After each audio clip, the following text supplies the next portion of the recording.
ہے۔ ہمیں قرآن کیا کہتا ہے؟ صرف ماں باپ کے بارے میں ذرا سنو۔ میں نے جو قرآن مجید فرقان حمید کی آیت آپ کے سامنے تلاوت کی ہے، اللہ پاک نے فرمایا محبوب جب یہ پیسے والے لوگ، مالدار لوگ آپ سے آ کے سوال کریں یسألونک ماذا ينفقون، یہ پیسہ کہاں پہ خرچ کریں، کس جگہ کے اوپر یہ دولت خرچ کریں جس سے خدا اور مصطفیٰ راضی ہو جائیں، سنو اللہ کا قرآن کیا کہتا ہے۔ فرمایا یسألونک ماذا ينفقون، محبوب جب یہ آپ سے آ کے سوال کریں کہ یہ پیسہ اور دولت کہاں پہ خرچ کریں، کل ما انفقتم، میرے محبوب آپ اپنی زبان پاک سے اعلان فرما دیں خدا تمہاری اس دولت سے پیار کرے گا، خدا تمہارے اس پیسے سے محبت کرے گا، خدا تمہارے اس پیسے کو درجہ قبولیت عطا فرمائے گا۔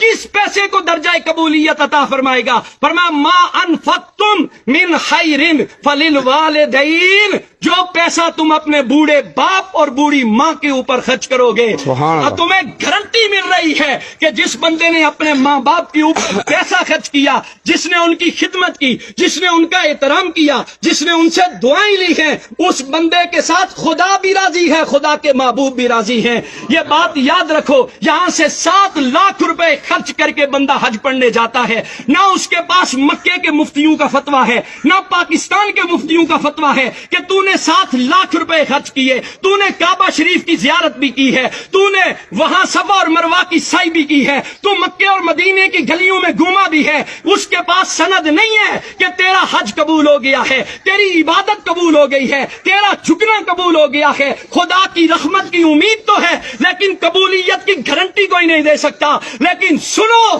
جنہوں نے ماں باپ کی خدمت کی ہے، ان کے ساتھ محبت کا رشتہ قائم رکھا ہے، میرے آقا کی حدیث پاک کہتی ہے، فرمایا صبح سویرے اٹھو مسکراتے چہرے کے ساتھ اپنے باپ کے سامنے جا کے کھڑے ہو جاؤ، اپنی ماں کے سامنے جا کے کھڑے ہو جاؤ، ہنستے مسکراتے چہرے کے ساتھ۔ ان کی خدمت تو بات کا درجہ ہے، ان کو پیسے دینا تو بات کا درجہ ہے، صرف اپنے ماں باپ کی مسکراتے چہرے کے ساتھ ان کی زیارت کر لو۔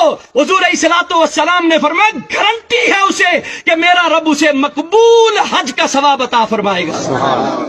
ہم یہاں سے حاجی صاحب بننے کے لیے مکے کی گلیوں میں تو جاتے ہیں، مدینے کی گلیوں میں تو جاتے ہیں، پیسے تو خرچ کرتے ہیں۔ کبھی سوچا تمہارا بوڑھا باپ گھر میں بیٹھا ہوا ہے، کبھی سوچا تمہاری ماں وہ محبت کی نظروں سے تمہیں دیکھ رہی ہے، شاید میرے بیٹے کو زندگی کا گزرا ہوا کوئی لمحہ یاد آ جائے، شاید اسے زندگی کی کوئی بیتی ہوئی یادیں ستائیں کہ میرے باپ نے میرے لیے اتنا کچھ کیا تھا، میری ماں نے لوگوں کے دروازوں کے اوپر جا کر کپڑے دھو کر برتن مانج کے لوگوں کے گھروں میں جھاڑو لگا کر۔ آپ اور میں روز دیکھتے ہیں بوڑھے ضعیف العمر لوگوں کو کہ روڈ کے اوپر سوٹی اٹھا کر لوگوں سے مانگ رہا ہے۔ کبھی اس بابے سے ایک دفعہ پوچھ کے دیکھو، بابا یہ تو کس کے لیے مانگ رہا ہے؟ تو لوگوں کے دروازوں کے اوپر جاتا ہے، تو کس لیے جاتا ہے؟ کیا تجھے اپنی ضرورت ہے؟ وہ باپ کہتا ہے نہ نہ، مجھے میری ضرورت نہیں ہے، میں زندگی گزار سکتا ہوں، لیکن میرے گھر میں ننھے ننھے بچے ہیں جو شام کو میرا راستہ تکتے رہتے ہیں۔ ہمارا باپ گھر میں سودا لے کے آئے گا،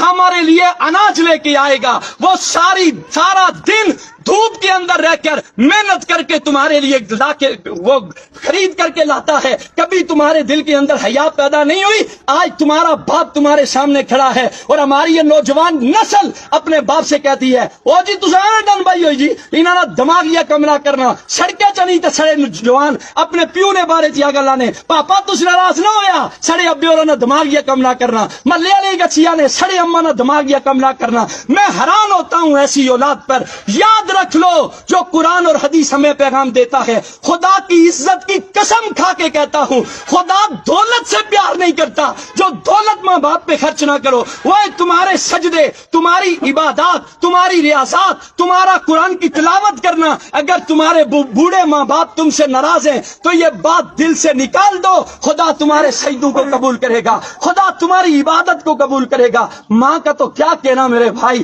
ماں تو زمانے کی وہ ہستی ہے جسے قرآن نے چاند کہا ہے۔ ساری کائنات ایک طرف ہے، ماں کی ہستی ایک طرف ہے۔ ماں جیسا تو اللہ نے کائنات کے اندر کسی کو پیدا ہی نہیں کیا ہے، وہ ماں جس کے بارے میں ایک شاعر بول کے کہتا ہے ایک مدت سے میری ماں نہیں سوئی تابش، میں نے فقط ایک بار کہا تھا کہ مجھے ڈر لگتا ہے۔ تابش کہتا ہے میں نے زندگی میں ایک مرتبہ کہا اماں مجھے ڈر لگتا ہے، اس کے بعد میری ماں نے سونا ہی چھوڑ دیا۔ ایک اور شاعر بول کے کہتا ہے، وہ کہتا ہے وہ اس ڈر سے دوپہر دوپہر کے وقت بچوں کو سلا دیتی ہے، شاید کھلونے بیچنے والا پلٹ کے واپس نہ آ جائے۔ ایک اور شاعر بول کے کہتا ہے، وہ کہتا ہے جس گھر میں روٹیاں 4 ہوں، بندے 5 ہوں، اس گھر سے ایک ہی ہستی کی صدا بلند ہوتی ہے، مجھے بھوک نہیں ہے، وہ کوئی اور نہیں ہوتا، رب کعبہ کی قسم وہ ماں ہوتی ہے۔ ایک اور شاعر بول کے کہتا ہے، وہ کہتا ہے